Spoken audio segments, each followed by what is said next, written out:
રેગિંગના આરોપીની સજા માફીના વિરોધમાં એનએસયુઆઈ દ્વારા વીસીનું બેસણું રાખી દેખાવ કર્યો। ભાવનગર યુનિવર્સિટીના કુલપતિ ભરતભાઈ રામાનુજના આદેશ મુજબ રેગિંગના આરોપીઓની સજા માફ કરવામાં આવી હતી, જેના વિરોધમાં એનએસયુઆઈ દ્વારા સજા માફ કરવા પાછળનું કારણ પૂછ્યું હતું, પણ સંતોષકારક જવાબ નહીં મળતા કુલપતિ ભરતભાઈ રામાનુજનું બેસણું રાખી દેખાવ કરવામાં આવ્યો હતો।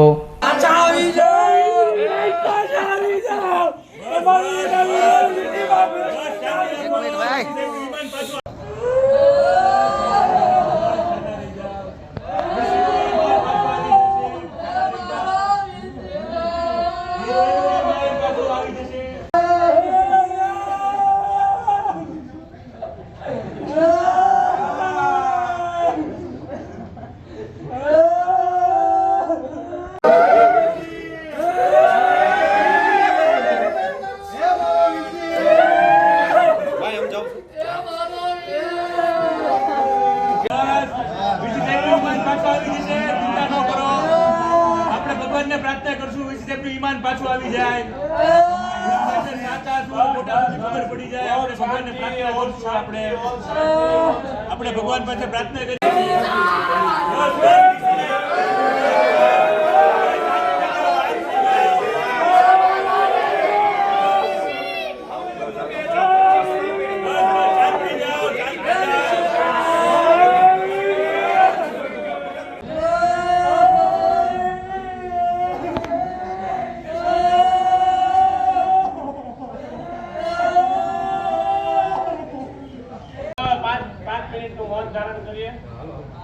વીસી સાહેબનું ઈમાનની શ્રદ્ધાંજલિ થઈ છે।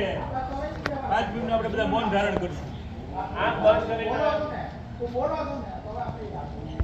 જ્યારે કુલપતિ દ્વારા તગલખી નિર્ણય કરવામાં આવ્યો છે કે રેગિંગના વિદ્યાર્થીઓને માફી આપીને જે આખા ગુજરાતમાં ક્યારેય નો બનાવ બન્યો એવો બનાવ કુલપતિ દ્વારા બનવામાં આવેલો છે, ત્યારે આની પહેલા યુવક કોંગ્રેસ તેમજ એનએસયુઆઈ દ્વારા કુલપતિ ઉપર ચલણી ખોટી નોટો ઉડાડવામાં આવી હતી, ચેકલેટ બેંકની તેમજ કુલપતિનો વિરોધ કરવામાં આવ્યો હતો। ત્યારે આજે કુલપતિ દ્વારા કોઈ નિર્ણય ન થતા કુલપતિના ઈમાનનું બેસણું રાખવામાં આવ્યું હતું અને કુલપતિને અલ્ટિમેટમ આપવામાં આવ્યું છે કે તે જો દિવસ 1માં આના વિરોધ નિર્ણય નહીં કરે તો યુવક કોંગ્રેસ તેમજ એનએસયુઆઈ દ્વારા ઉગ્રથી ઉગ્ર આંદોલન કરવામાં આવશે। તો આપના આક્ષેપ છે કે આમાં કોઈ પૈસાનો વહીવટ ભ્રષ્ટાચાર થયો?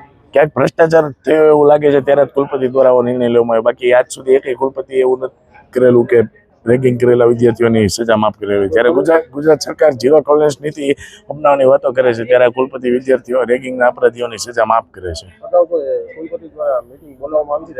કોઈ બાબતની મીટિંગ બોલાવવામાં નથી આવી, માત્ર ને માત્ર કુલપતિએ ખાલી એક અપીલ લઈને અને નિર્ણય કરી નાખવામાં આવેલો છે।